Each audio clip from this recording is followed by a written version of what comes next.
Extremely sorry to disappoint.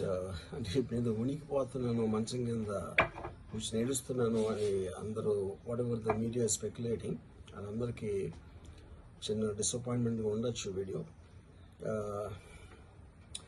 ఇక్కడ point ఏంటంటే, I just want explain the whole concept.